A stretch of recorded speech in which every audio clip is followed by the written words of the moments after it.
do you sort of, once you know what sport someone's playing, does that sort of like narrow down some options for you, or isn't it like that at all? Food-wise? Yeah, food-wise. No. Okay. No, I mean, it really, everyone's so different. It comes down to the individualization of it. So, like calorie level, carbohydrates over fats, fats over carbohydrates. You know, protein usually stays pretty static. That's kind of my baseline number. It's usually their body weight or a little bit more for professional athletes.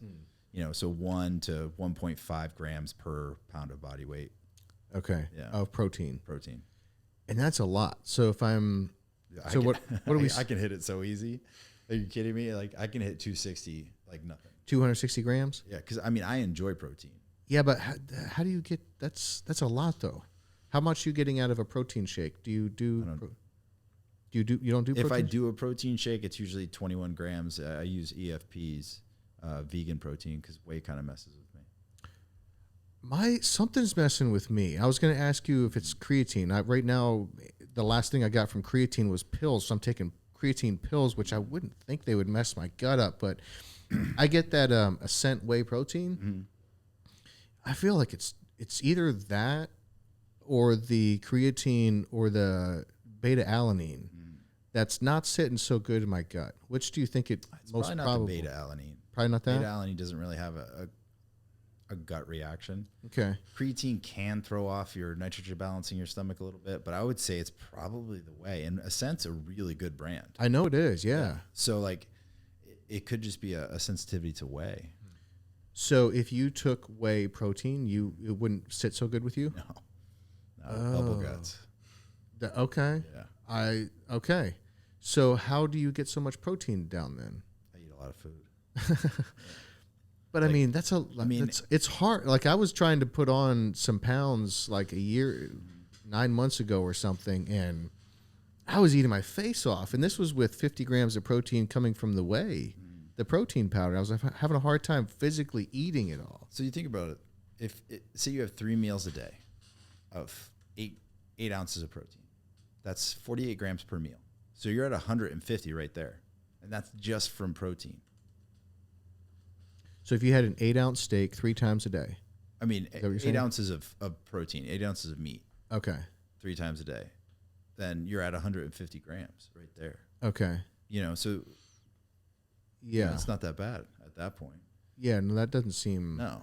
That's only like people are like, oh, I got to eat like 6 meals. No, you don't have to eat 6 meals a day. Okay. You just got to eat enough at the meals that you're eating, you know? And then that's not even factoring in like if you have some quinoa, there's protein in there. If you have some, peanut butter, there's some protein in there, but it's not a protein source. It just has protein. Okay, don't eat peanut butter as a protein source. It's not a protein source. It has protein. But there's tons of foods that cross over in that aspect. Like if you want some quick protein, there's First Form makes these beef sticks, 20 grams of protein per stick. Oh, that's a lot. Yeah.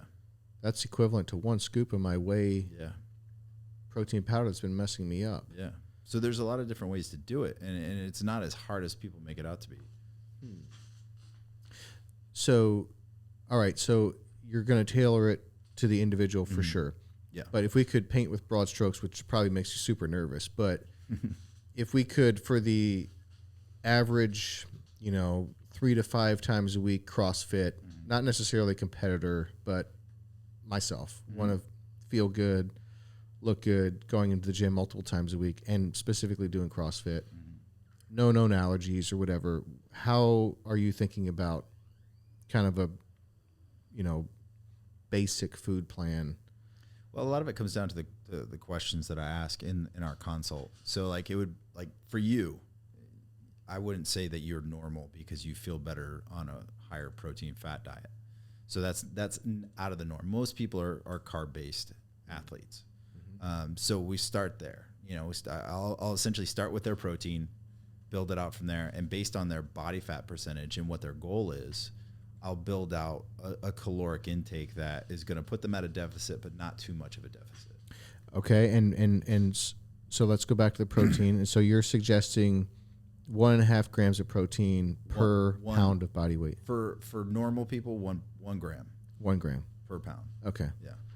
So 1 gram per pound. Okay, so then you're moving on to carbs. Yeah. And then what are the generalities there for carbs? It just depends on how many calories we're getting in there. So like, I mean, I don't really like a low carb. I like a moderate carb to start people out, because we want balance. So once I can have a person at balance, then I can be like, all right, this is our baseline. This is what we're looking. How do you feel? You know, and we meet every 2 weeks from that point on and make sure like, hey, this is working. This is not working. Hey, I feel like I'm bloated all the time. Oh, let's drop your carb down a little bit, or change the carbs that are in there, or up the fat. But I'm not going to, like, there's a point where you can't take calories away. Like, people are already starving themselves, and then they're binging on the weekends because they're starving themselves during the week. So if we can keep balance calorically through the week, they're not going to have those massive cravings on the weekend. So that's the goal. The goal is keep blood sugar steady, keep their bodies happy and balanced, and then, you know, make adjustments based on, you know, what the results are with body fat percentage. Body fat percentage is king in what I do. Okay.